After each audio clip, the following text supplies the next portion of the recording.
تو ذہنی اختلال کی بہت سی صورتیں جن میں ضروری نہیں ہے کہ آدمی آپ کو پاگل ہی نظر آئے، ذہنی اختلال کی بہت سی صورتیں آپ علمی مطالعہ کیجئے تو یہ بتا دیتی ہیں کہ لوگ اس طرح کی باتیں بھی کرتے ہیں۔ یہ امکانات ماضی میں بھی تھے، یہ امکانات اس وقت بھی ہیں، یہ امکانات قیامت تک رہیں گے۔ آپ نے فرمایا تھا کہ آج کے دور میں اگر کوئی شخص اپنا نقطہ نظر پیش کر رہا ہے، ہم محسوس کرتے ہیں کفر شرک سب کی تعریف بھی آپ نے تعارف کرایا، ہم کہیں گے بھئی تمہاری بات میں کفر ہے، تم یہ بات جو کر رہے ہو اس کے اندر شرک پایا جاتا ہے، بندے پہ حکم نہیں لگا سکتے۔ اگر وہ مسلمان ہے، اپنی شناخت مسلمان کے طور پہ قائم کر رہا ہے اور کوئی تعویل کر رہا ہے، کوئی آیت، کوئی استدلال، کوئی روایت پیش کر رہا ہے، تو ہم اس سے اختلاف کریں گے، ڈیبیٹ بھی ہوگی، لیکن ہم اس کی تکفیر نہیں کر سکتے، اس سے اس کی مسلمان ہونے کی شناخت واپس نہیں لے سکتے۔ سوال میرا آپ سے یہ ہے کہ اگر تو کوئی آدمی کھڑا ہوا ہے کسی آیت کے اوپر بات کرتے ہوئے، تب تو چلے ڈیبیٹ ہوگی، آپ نے چند مثالیں بھی اپنے مضمون مسلم غیر مسلم سے پیش کی تھی، لیکن ایک آدمی آگے بڑھ کے کہتا ہے کہ بھائی یہ آیت تو تائید کر رہی ہے جو بھی میرا نقطہ نظر ہے، مجھے تو وہی آئی ہے، مجھے تو الہام ہوا ہے، مجھے تو خود براہ راست اللہ تعالیٰ نے بتا دیا ہے کہ مثلا تمہیں پیغمبر بنا دیا گیا ہے، یا تم جو ہو کسی خاص منصب پر فائز ہو، تو وہاں پر پھر تعبیل کی گنجائش کیسے رہ جاتی ہے؟ وہاں تو نہ آیت بنائے استدلال ہے، نہ روایت بنائے استدلال ہے، نہ علم و عقل کے مسلمات ہیں، وہاں تو بندے کا اپنا مشاہدہ ہے۔ بندے کا اپنا مشاہدہ ہے کس بات کا؟ یہ کہتا ہے کہ مجھے وحی ہوئی ہے، مجھ پر الہام کیا گیا ہے، مجھے پیغمبر بنا دیا گیا ہے۔ تو دیکھیے جب سے یہ معاملہ دنیا میں ہوا ہے، ظاہر ہے کہ اللہ تعالیٰ وحی بھی کرتے رہے ہیں، الہام بھی ہوتا رہا ہے، اللہ تعالیٰ پیغمبر بھی بناتے رہے ہیں۔ تو جب سے یہ معاملہ دنیا میں ہوا ہے، تین ہی صورتیں ہوتی رہی ہیں۔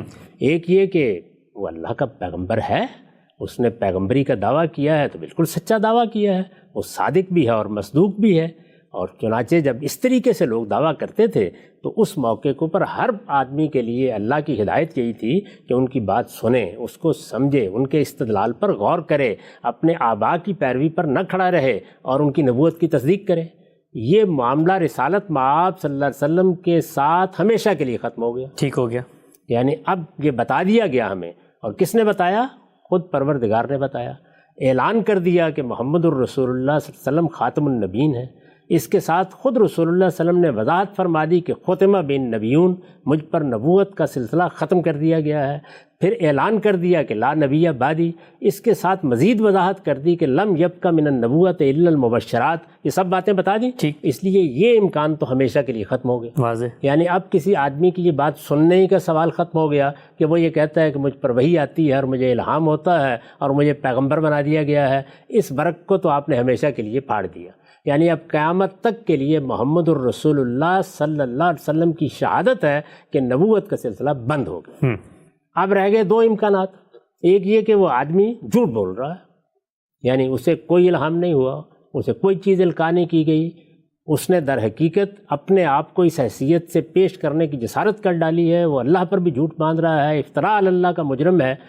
ایک صورت یہ ہے۔ دوسری صورت یہ ہے کہ یہ شخص کسی ذہنی اختلال کا شکار ہو گیا۔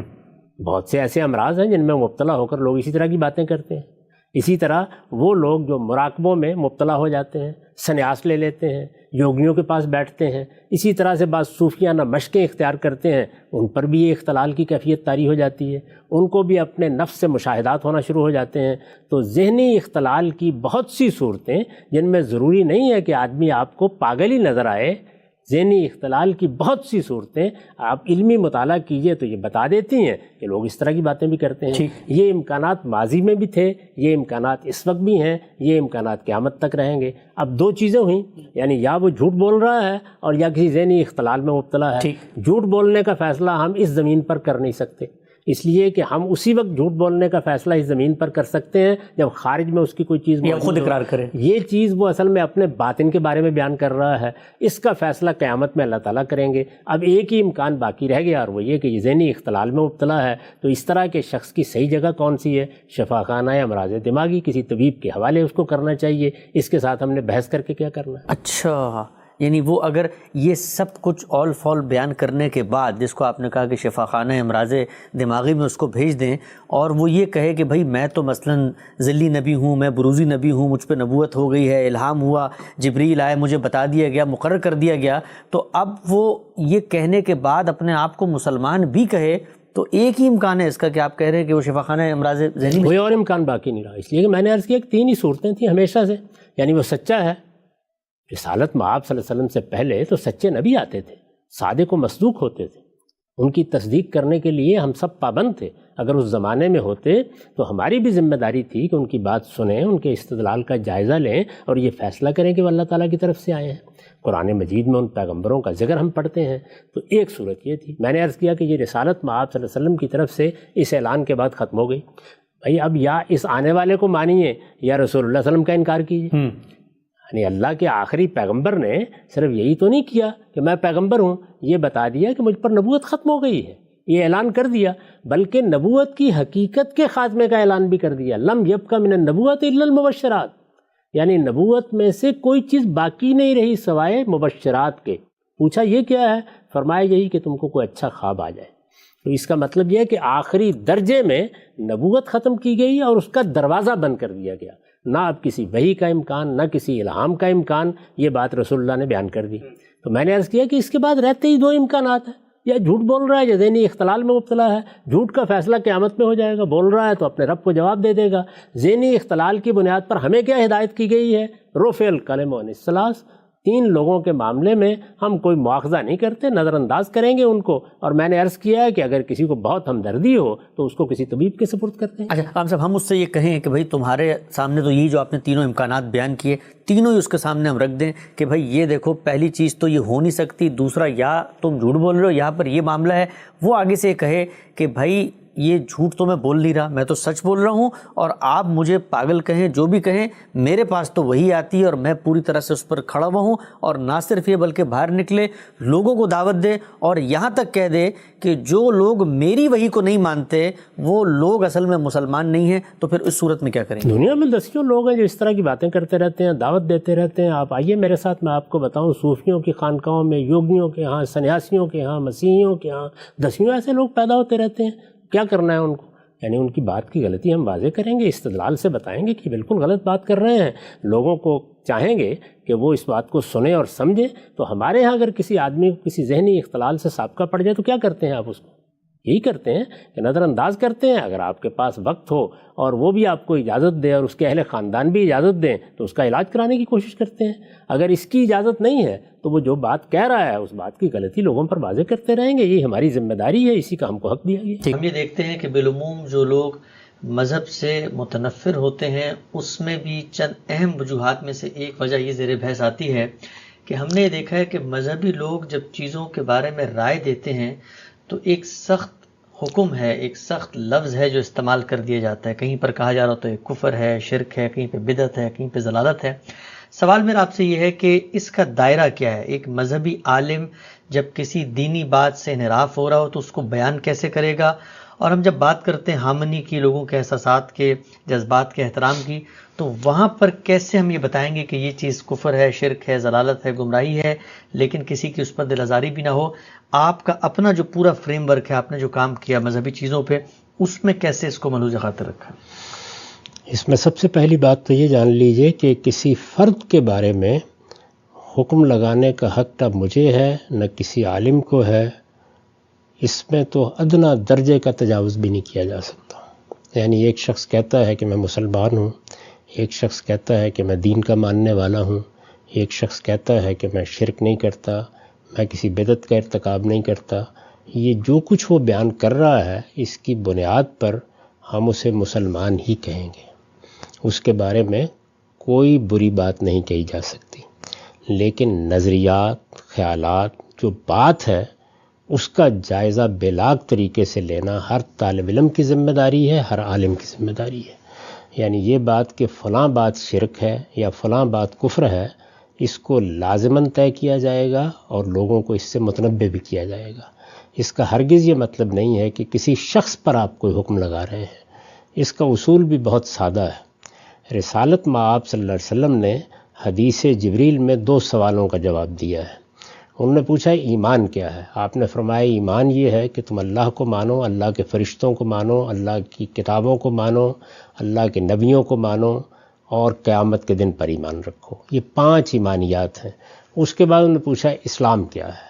تو فرمایا ہے کہ اسلام یہ ہے کہ تم اس بات کی گواہی دو کہ اللہ کے سوا کوئی الہ نہیں، اور اب قیامت تک کے لیے محمد صلی اللہ علیہ وسلم ہی کو ایک رسول کی حیثیت سے مانا جائے گا۔ اس کے بعد یہ کہ نماز کا اہتمام کرو، زکوٰۃ ادا کرو، روزے رکھو، حج کرو، یعنی یہ وہ 5 باتیں ہیں جن کو اسلام کے لفظ سے تعبیر کیا ہے۔ یہی در حقیقت دین کی بنیاد ہے، یعنی ایمانیات بھی بیان فرما دیے، یہ بھی بتا دیا کہ اسلام کیا ہے۔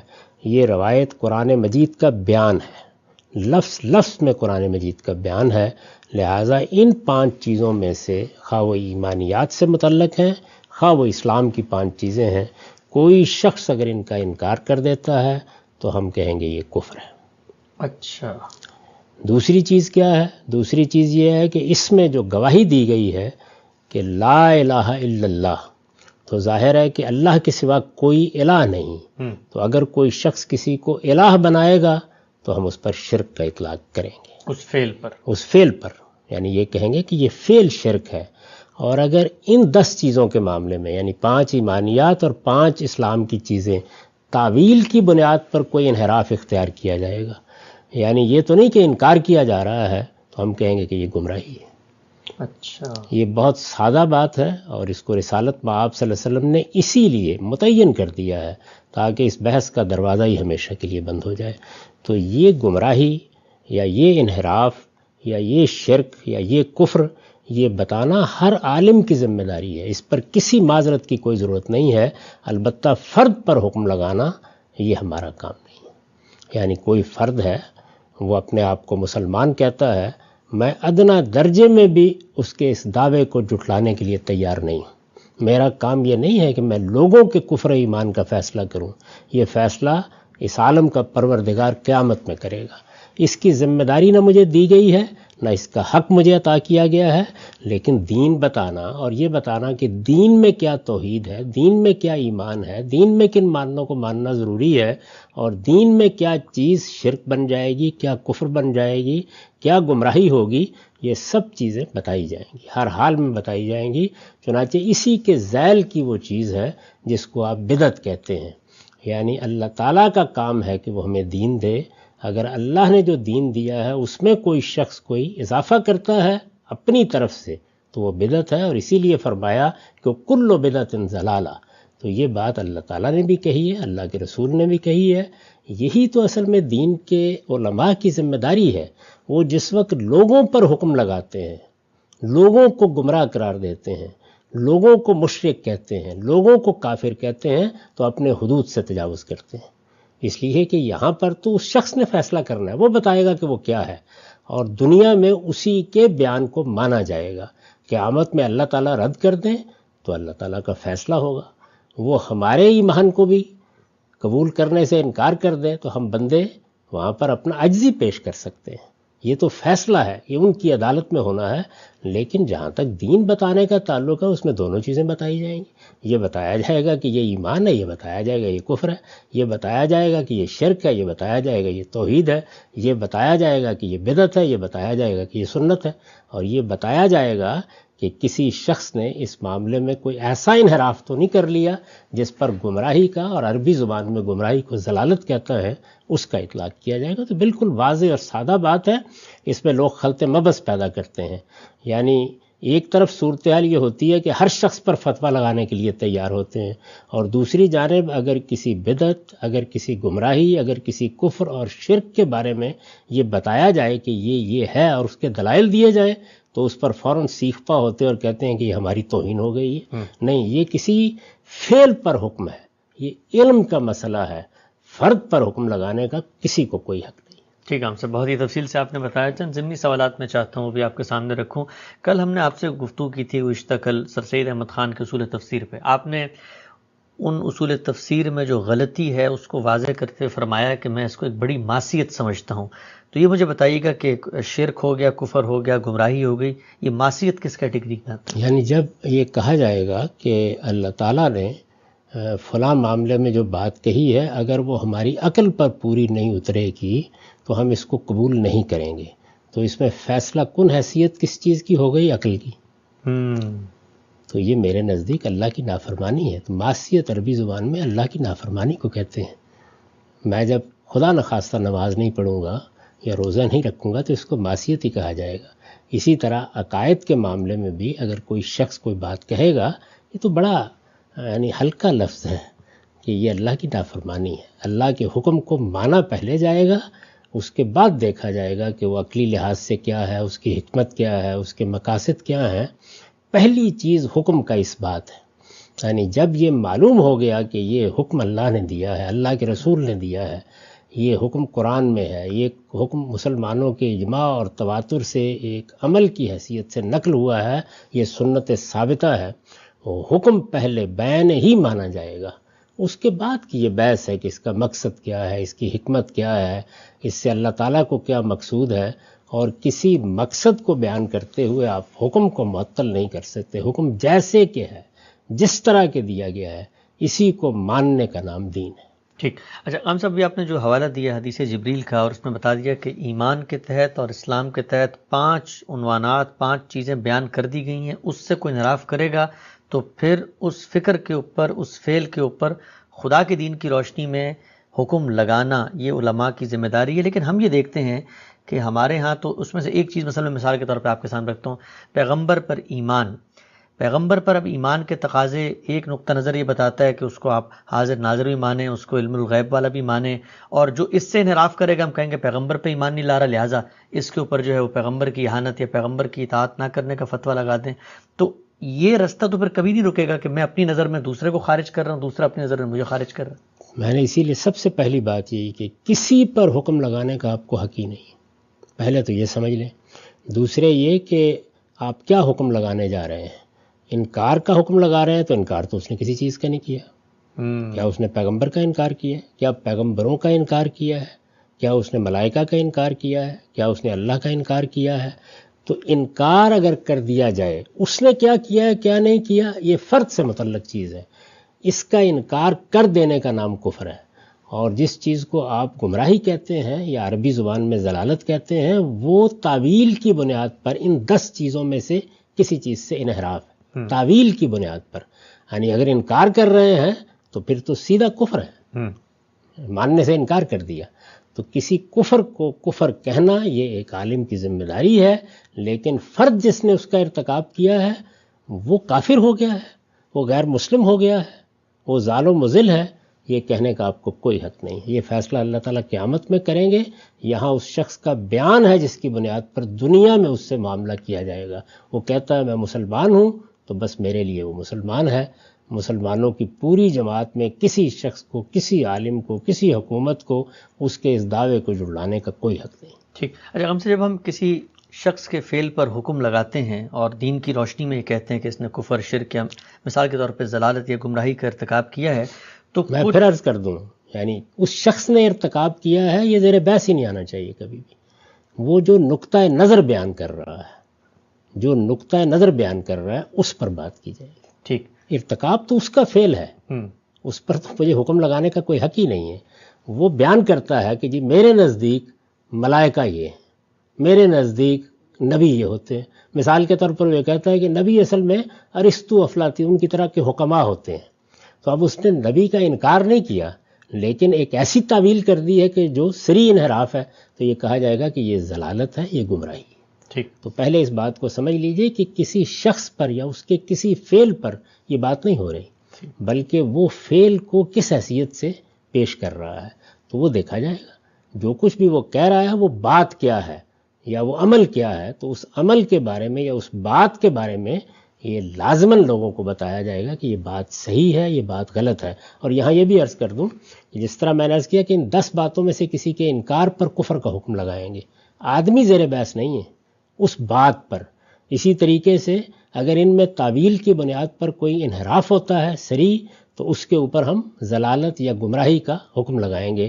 اس میں کوئی اضافہ ہوا، کوئی چیز بھی ہوئی، کسی نوعیت کا انحراف ہے، بدعت بھی اسی نوعیت کا ایک انحراف ہوتا ہے، تو اس پر یہ حکم لگائیں گے. اس کے بعد بھی بہت سے ایسے مسائل ہیں جس میں لوگ مختلف آراء دیتے ہیں، وہاں بس غلط یا صحیح کا لفظ استعمال کیا جائے گا.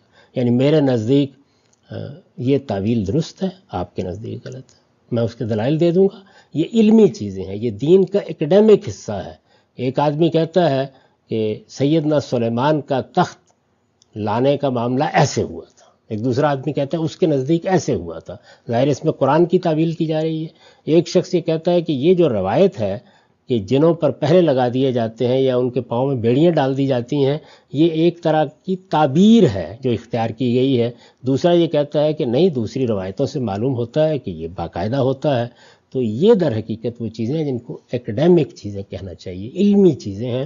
ان میں غلط یا صحیح کا لفظ استعمال کیا جائے گا، اس سے زائد کوئی لفظ نہیں بولا جائے گا۔ یہ بالکل متعین بات ہے، اور اگر اس کا ٹھیک لحاظ رکھا جائے تو نہ کوئی فتنہ پیدا ہوتا ہے، نہ کسی کی اہانت کا کوئی سوال ہے، نہ کسی کے بارے میں کسی پروپیگنڈے کی کوئی بنیاد بنتی ہے۔ ہر عالم استدلال کے ساتھ صرف بات پر بات کرے گا اور یہ بتائے گا کہ اس کے نزدیک صحیح کیا ہے، غلط کیا ہے۔ اس کے نزدیک فلاں اور فلاں چیز ضلالت یا گمراہی ہے، فلاں اور فلاں چیز کفر یا شرک ہے۔ ٹھیک۔ اچھا غم صاحب، یہ آپ بہت اصرار سے فرما رہے ہیں کہ فرد کے بارے میں ہمیں فیصلہ کرنے کا کوئی حق نہیں ہے، لیکن ہمارے جو علماء ہیں وہ کہتے ہیں کہ اگر کسی شخص نے کفر کا ارتکاب کیا اور ہم پر واضح ہے کہ اس کا یہ فعل کفر پر مبنی ہے، تو اب اس کے کچھ نتائج مرتب ہوں گے۔ یعنی اگر وہ اس پر اصرار کر رہا ہے تو اس کا مطلب کفر پہ کھڑا ہوا ہے، تو اب مومن کے ساتھ تو شادی ہو سکتی ہے، اگر کفر پہ کوئی اصرار کرے وہ مسلمان کیسے ہو سکتا ہے؟ لہٰذا تجدید نکاح بھی ہونا چاہیے، لہٰذا اس کو کلمہ بھی پڑھنا چاہیے۔ تو یہ فرد کو فکر سے علیحدہ کیسے کیا جا سکتا اس نے کب کفر پر اصرار کیے؟ وہ تو بار بار یہ کہہ رہا ہے میں مسلمان ہوں، بار بار اپنے اسلام پر اصرار کر رہا ہے۔ اصل میں آپ اس کے کفر پر اصرار کر رہے ہیں جس کا آپ کو حق ہی نہیں ہے۔ وہ تو کہہ رہا ہے میں مسلمان ہوں۔ اب اس کے ساتھ آپ کی بحث ہے، یہ بحث علمی طریقے سے ہوگی، اور اس میں جو بات کہی جا رہی ہے اس پر حکم بھی لگایا جائے گا، لیکن اس کے بارے میں کوئی بات کہنے کا نہ مجھے حق ہے نہ آپ کو۔ اس کا اقرار ہی اصل میں اس کی شناخت ہے۔ وہ یہ کہتا ہے میں مسلمان ہوں تو وہ دنیا میں مسلمان ہے۔ ٹھیک۔ آخری سوال مولانا صاحب، ایک شخص یہ کہتا ہے کہ آپ میری جس فکر پہ حکم لگا رہے ہیں میں اس کو شرک نہیں سمجھتا، میں اس کو کفر نہیں سمجھتا، میرے یہ دلائل ہیں، تو کیا اب اس صورت میں بھی میں اس کی فکر کو شرک کہوں گا تو اس سے اس کی دل آزاری نہیں ہوگی؟ نہیں، یہ تو اس نے اپنا نقطہ نظر بیان کر دیا، میں نے اپنا نقطہ نظر بیان کر دیا۔ اس کے نزدیک یہ شرک نہیں ہے، لوگ اس کے دلائل سے مطمئن ہیں تو مان لیں۔ میرے نزدیک یہ شرک ہے تو میرے دلائل کو بھی سن لیں۔ یہاں بات پر استدلال ہو رہا ہے، یہاں کسی پر کوئی حکم نہیں لگایا جا رہا۔